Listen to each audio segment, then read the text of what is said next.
한국은행이 어제 기준금리를 또 동결했습니다. 지난해 2월 이후 13번째 동결인데요.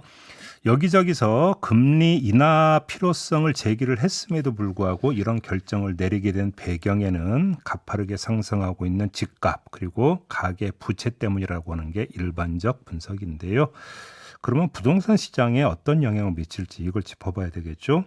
자, 건국대 부동산대학원의 박합수 겸임교수 전화 연결해서 짚어보도록 하겠습니다. 나와 계시죠? 네, 안녕하십니까. 네. 반갑습니다. 일단 금리를 동결을 했는데요. 부동산 시장에 네. 조금이라도 영향을 줄 수 있을까요? 우선 부동산 부분에 이런 이제 금리 동결은 유동성을 진입하는 걸 일시적으로 좀 차단하는 그런 효과는 있다고 볼 수 있을 것 같고요. 예. 그런 차원에서 이런 유동성이 우리가 이제 흔히 얘기하는 산업 생산 부분에 투자돼야 될 것이 다소 거리가 있는 부동산 시장에 진입하는 이런 문제를 좀 차단하는 것은 일정 부분 네. 의미는 있다고 판단은 듭니다. 예. 그래요. 그럼 조금이라도 제동을 걸 수 있다고 볼 수 있다라는 말씀이실까요? 우선 당장은 그렇습니다만 그렇다고 큰 틀의 방향성이 지금 주택 가격의 상승 네. 일종의 이제 흐름이 조금 강한 상태라서 예. 그렇게까지 큰 제동을 걸기에는 한계는 있다고 보여집니다. 알겠습니다. 바로 이제 그러면 좀 부동산 시장에 대한 분석이 좀 필요한데요. 지금 상승 추세가 상당히 가파른 편이죠. 그렇습니다. 지금 어제 발표된 한국부동산원의 발표를 보게 되면 8월 3주간 네. 주간 동향을 발표했는데 서울이 전체 대비 0.28%가 올랐다는데 이게 이제 문제는 22주 연속 상승이라는 겁니다. 우리가 전통적으로 이제 강남, 서초, 송파 네. 여기서 우리가 또 서울에서는 마포, 용산, 성동이라는 마용성 위주로 이제 상승세가 좀 가파르게 진행이 되고 있는데 예. 주목할 것은 우리가 노원도봉, 강북 같은 이런 노도강 외곽 지역까지도 서서히 이런 상승 흐름이 나타나고 있다. 이런 측면이 이제 주목해야 될 부분이고 예. 우리가 이제 이런 상승률만 봐서는 사실 얼마 올랐는지 감이 없는데 현실적으로 제가 말씀을 드리면 네. 한 3, 4개월 전에 10억 초반의 아파트였다 그러면 예. 지금은 한 1억 정도 이렇게 호가 위주로 실거래가도 좀 올라갔다고 볼 수가 있고요. 20억대 아파트라고 하게 되면 한 봄 대비 한 2, 3억 정도의 그런 상승, 대략 한 10% 정도 현실에서는 실거래가, 호가가 좀 올라간 측면이 있다고 보시면 될 것 같습니다. 그러면 집값 상승의 주된 원인을 뭘로 봐야 되는 겁니까? 우선 저는 이제 올해 24년 들어서 이 흐름을 보게 되면 저는 1분기는 조정, 2분기 보합, 하반기는 소폭 상승할 거라는 게 제 전망이었는데 예. 거의 이제 연초를 좀 주목하게 되면 연초에 그 가격이 조정될 때 추가적으로 조금 더 하락이 되려면 무슨 사안이 발생이 됐어야 되냐면 다주택자가 급매물을 더 많이 내놨어야 되는 그런 상황이에요. 올해 급매물이 많이 연초로? 나와야 가격이 예. 그렇습니다. 가격이 하락할 것인데 네.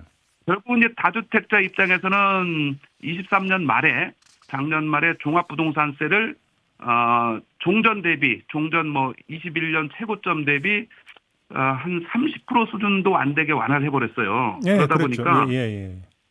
급매물을 내놓을 이유가 없었고 언제 팔아도 양도세 중과가 사라진 측면이 있기 때문에 급매물이 사라지면서 가격의 지지 기반을 보였다라는 게 1차적으로 시장에서 하락이 멈췄다는 걸 의미하고 예. 그 이후에 이제 전세 가격 상승세가 두드러지면서 예. 전반적으로 우리가 이제 시장에서 25년, 26년도에 공급 부족, 여기서의 공급은 입주 물량입니다. 네네네. 입주 물량이 예고된 상태에 금리 인하가 이제 거의 앞두고 있는 상황이기 때문에 이런 분위기가 합쳐지면서 매수자의 심리를 자극했다. 이렇게 좀 보시면 될 것 같습니다. 그러니까 지금도 말씀해 주셨고 그러니까 얼마 전 다른 인터뷰에서도 종부세 완화가 부동산 가격 상승에 영향을 미쳤다고 말씀하신 바도 있어요. 자, 그러면 네네. 지금 정치권에서 종부세 완화 이야기가 또 나오고 있지 않습니까? 그럼 이게 네. 또 시장에 또 영향을 줄 거 아닙니까? 그러면. 솔직히 말씀드리면 이제 정치권에서는 이제 1주택자 위주로 종부세를 완화한다고 하는데 네. 1주택자는 현실에서 예. 종부세는 부담이 사실상 거의 없습니다. 지금도 그렇기 예. 때문에 지금도 거의 없고요. 오히려 다주택자도 말씀드린 대로 대폭 완화됐기 때문에 네. 그거를 더 이상 완화할 게 아니라 사실은 적정 수준으로 높여야 됩니다. 오히려? 그렇습니다. 지금 이제 공정시장 가액 비율이라고 그래서 이게 이제 일종의 적용 비율인데요. 이게 최저인 60%까지 내려가 있어요. 예. 이거를 가운데 기준인 80%까지도 상향을 해서 적용을 해야 되지 않겠나는 생각입니다. 오히려 종부세를 강화해야 된다. 집값만 놓고 본다면. 그렇습니다. 보유세 강화, 거래세를 완화해야 된다 이런 측면인데 예. 그렇다고 보유세를 뭐 전 정부처럼 지나치게 강화하는 것은 또 무리가 많습니다. 그렇지만 적정 기준은 유지해야 될 필요는 있다고 보여집니다. 지금 공급 물량 부족 부분은 어떻게 평가를 하십니까? 공급 부족은 제가 뭐 사실상 전 정부부터 계속 주장한 부분이라고 할 수가 있는데 네. 이게 안타깝게도 25년 내년 또 26년도에는 뭐 거의 지난 10년간 평균의 절반 수준으로 입주 물량이 감소할 그럴 것으로 이제 예상을 하고 있어요. 그만큼 이 간단한 문제가 아닙니다. 그래서 이제 올해 서울도 뭐 여전히 뭐 2만 가구 초반의 실제 아파트를 가지고 있고 내년도에는 경기도가 입주 물량 기준으로 따지면 올해는 이제 한 11만 호대로 나름대로는 괜찮습니다만 내년도에는 이게 한 6만 가구대로 떨어집니다. 그래서 이런 서울발 주택 가격 상승이 자칫 이 경기도 수도권 일대까지 공급 부족의 영향으로 인해서 전세 가격이나 매매 가격 상승까지 나타날 우려가 잠재돼 있다 이렇게 좀 판단됩니다. 그러면 그 88 대책 있잖아요. 정부가 발표한. 네. 이건 별로 약발이 없다고 보세요? 자, 이 대책 중에서는 아주 긍정적으로 받아들일 분들이 많아요. 하지만 이제 뭐 정비 사업에 대한 속도나 용적률 상향 이런 것들은 법령 개정이 좀 따라와야 되고 더군다나 신규 택지 발표한 것들은 물리적인 시간이 필요한 것이기 때문에 어찌 보면 이제 중장기적인 대책들이에요. 네. 단기적으로 시장에 대응할 만한 그런 대책들이 이제 뭐 빌라 매입을 뭐 11만 호 해서 임대주택으로 공부한다든가 이런 뭐 주택 공급 여건 이런 것들인데 이거 가지고는 좀 시장을 진정시키기는 좀 미흡하고요.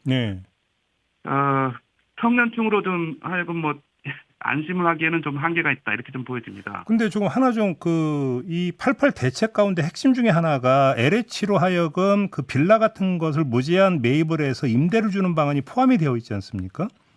네, 맞습니다. 근데 교수님이 조금 전에 어떤 지적을 해주셨냐면 지금 종부세가 완화되다 보니까 다주택자가 빌라나 이런 것들을 내놓지를 않다 보니까 오히려 공급이 준 측면이 있다고 지금 말씀을 하셨단 말이에요. 그러면 정부가 LH로 하여금 빌라를 사들이게 하려고 해도 사실은 그 빌라 공급이 또 이게 제한되는 현상이 발생하는 거 아닙니까? 그러면? 예, 그것도 이미 예고된 거라고 할 수가 있는데요. 네. 빌라 자체는 이제 다세대 연립주택이 주력인데 이 부분은 지금 공급이 역시 안 되고 있어요. 왜냐하면 공사비가 많이 상승을 했지 않습니까? 금리가 인상되고 이러면서 그렇죠. 전체적으로 토지 가격이 많이 또 오른 측면이 있기 때문에 이 공사 원가가 급등을 한 상태예요. 그만큼 사업성이 악화됐다라고 볼 수가 있어서 거의 이런 주택 사업 하시는 분들이 짓지를 못하고 있다. 이런 측면이 또 강하기 때문에 뭐 공급이 돼야 매입을 하고 할 거 아니겠습니까? 아니 그리고 기존 빌라도 지금 종부세가 오히려 완화되는 방향으로 간다면 버티기로 들어간다라는 거잖아요. 다주택자들이 내놓지 않고. 다주택자는 사실 이제 이런 뭐 빌라들보다는 아파트 위주의 관심이 조금 더 큰 상황이긴 합니다만 여전히 이제 전체적으로 이런 기존 물건에 대한 그런 공급도 한계가 있다 이렇게 좀 보는 측면에서 전체적으로 아파트뿐만 아니라 이런 빌라 등 이런 저소득층의 주거 부문에서도 공급 부족은 여전히 나타날 것으로 우려가 된다 말씀드릴 수 있습니다. 그러면 지금 짚어야 되는 것은 이번에 금리 동결 결정이 아니라 지금 다음번에는 혹시 금리가 인하될지도 모른다는 전망이 우세하지 않습니까? 그러면 그렇습니다. 다음번 금통위에서 금리를 만약에 내리면 그때 어떻게 될 거냐? 오히려 이걸 짚어야 될 것 같은데요. 자, 근데 그런 뭐 상황이 있죠. 물론 이제 한국은행에서 시장 금리가 선제적으로 완화됐기 때문에 이런 것들이 선반영된 측면도 있다는 얘기를 좀 하셨어요. 이제 그걸 또 뭐 살짝 짚어보게 되면 우리가 이제 한국은행에서 매월 말 금리 동향에 대해서 발표를 해요. 근데 이제 살짝 보게 되면 23년 12월 작년 말에 주택담보대출 신규 금리가 4.16%였어요. 그런데 24년 6월 6개월 만에 3.71로 떨어졌다는 거죠. 그러니까 6개월 만에 0.45%포인트가 하락했습니다. 거의 한 0.5 정도 떨어졌다고 보시면 됩니다. 네. 이렇게 이제 금리가 선제적으로 낮아졌다는 측면인데, 자, 우리가 이제 미국이 9월 달 금리가 뭐 사실상 확정이라는 표현은 좀 그렇습니다만 예고된 거는 마찬가지이기 때문에 그렇죠. 우리도 하반기는 금리를 연쇄적으로 좀 내려야 될 것 같습니다. 이 뭐 부동산만 생각할 수 없지 않습니까? 전체적인 그렇죠, 경제 그렇죠. 측면에서 예, 고려를 해야 되니까요. 예. 이렇게 단행이 될 경우에는 자, 부동산 시장에서의 금리 인하도 조금 더 오히려 영향이 커질 수가 있어요. 방금 얘기했던 3.71%가 이제 뭐 9월, 10월, 11월 이렇게 돼서 인하가 되면 3.5 정도까지 내려간다고 하게 되면 예. 매수자 입장에서는 이 정도의 금리는 사실상 집을 매입하는데 전혀 부담이 없는 수준으로 바뀌게 됩니다. 환경이. 어허. 그러면 그래서 이제 그때 되면 조금 더 우려가 커지는 거죠. 그러면 주택 수요가 늘어나서 오히려 집값 상승을 더 끌어낼 수도 있다라는 얘기로 연결이 될 수 있는 거네요. 그러면. 그럴 가능성도 배제하기는 어렵다고 보여집니다. 알겠습니다. 일단 오늘 말씀은 네. 여기까지 듣도록 하겠습니다. 고맙습니다, 교수님. 네, 감사합니다. 네, 건국대 부동산대학원의 박합수 겸임 교수였습니다.